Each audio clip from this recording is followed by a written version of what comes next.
Devocionais a Bíblia toda em um ano. Hoje, 2 Coríntios, capítulos 11 a 13. Temos observado como Paulo tem se defendido dos falsos mestres que se infiltraram na igreja de Corinto. Agora, ele continua essa defesa, apelando para outras questões daquela igreja. Paulo inicia expressando a sua preocupação em preparar essa igreja para ser apresentada a Cristo como virgem pura. Porém, ao tolerar os falsos apóstolos, a igreja tem sido conduzida para o engano. Eles pregam um Jesus diferente, têm um espírito diferente e são mensageiros de um evangelho diferente. E Paulo declara que, embora não seja um orador tão bom como eles esperavam, ele tem pregado o verdadeiro evangelho a eles sem cobrar nada. Em sua crítica àqueles que se dizem superapóstolos, Paulo chama de mensageiros de Satanás. Assim como Satanás se disfarça de anjo de luz, esses homens também têm procurado enganar para convencer a igreja de um falso evangelho. Na segunda metade do capítulo 11, Paulo quebra sua regra de gloriar-se apenas em Cristo. Ele faz isso para que o seu amor aos coríntios seja claro para eles. Ele lembra de quantos sacrifícios ele fez por ser um ministro de Cristo. Mas esse relato não produz glória para ele. Na verdade, é um motivo de satisfação por demonstrar a sua fraqueza. Ele se gloria em suas fraquezas. No capítulo 12, Paulo continua a se gloriar, não para promover a si mesmo, mas para a glória de Deus. Se aqueles superapóstolos achavam que tinham grandes honrarias, Paulo passa a falar sobre as visões que recebeu do Senhor. Falando como de outro homem, Paulo apresenta que há 14 anos foi elevado até o céu, e ali ouviu coisas que não lhe é permitido repetir. Assim, ele está impossibilitado de se gloriar sobre coisas celestiais. Em vez disso, ele se gloria em suas fraquezas, que é o que ele apresenta em seguida. Para impedir que Paulo cometesse o pecado de gloriar-se nessa honraria que recebeu, o Senhor manda um mensageiro de Satanás para atormentá-lo com um espinho na carne. Por 3 vezes, Paulo pediu ao Senhor que fosse removida essa aflição.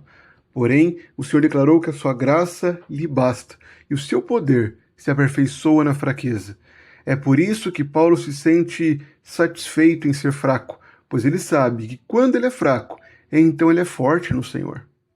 Paulo conclui esse argumento contra os superapóstolos, como ele diz, relembrando aquela igreja que deveria ser recomendado por eles, pois não lhe falta nenhuma credencial como apóstolo, e todas foram apresentadas a ele com paciência, por sinais, prodígios e maravilhas. A partir do versículo 14 do capítulo 12, Paulo passa a apresentar as últimas declarações nessa carta. Ele apresenta o seu projeto, o seu desejo de visitar aquela igreja, mas deixa bem claro que ele não está interessado nos bens deles, e sim na própria igreja, nos próprios irmãos.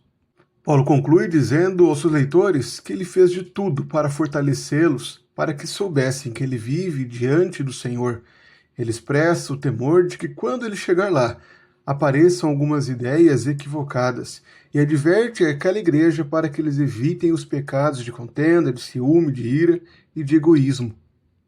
No capítulo 13, que encerra essa carta, Paulo repete quando informa aos leitores que pela 3ª vez estará fazendo uma visita a essa igreja. Em seguida, Paulo dá algumas advertências preparando a igreja para a sua chegada. Ele relembra a necessidade do arrependimento para que ele não precise mais tratar problemas naquela igreja.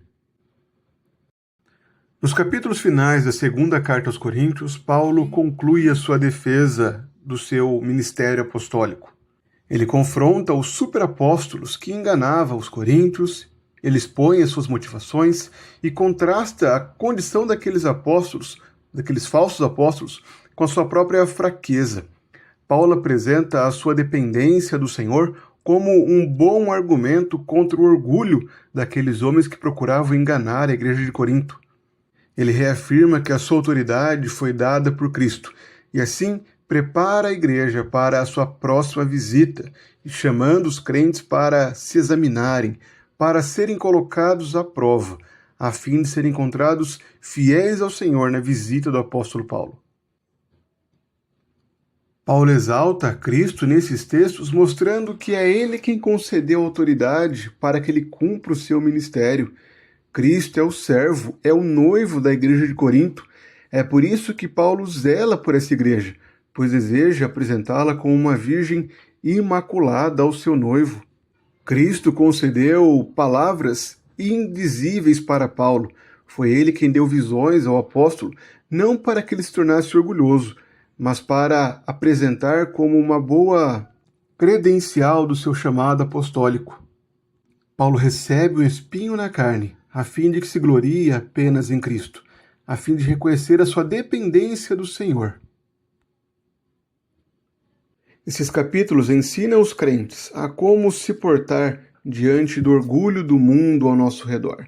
O mundo busca a todo custo viver pelas aparências, tornar-se glorioso à vista das pessoas. Porém, o crente deve ter no seu coração a satisfação em Cristo. Deve reconhecer que a sua única glória, o seu único orgulho não está nas suas obras, naquilo que ele é, mas em quem Cristo é, na obra de Cristo realizada no coração dele. Além disso, como igreja, devemos vigiar, estar atentos contra os falsos ensinos, contra os líderes manipuladores que se infiltram na igreja.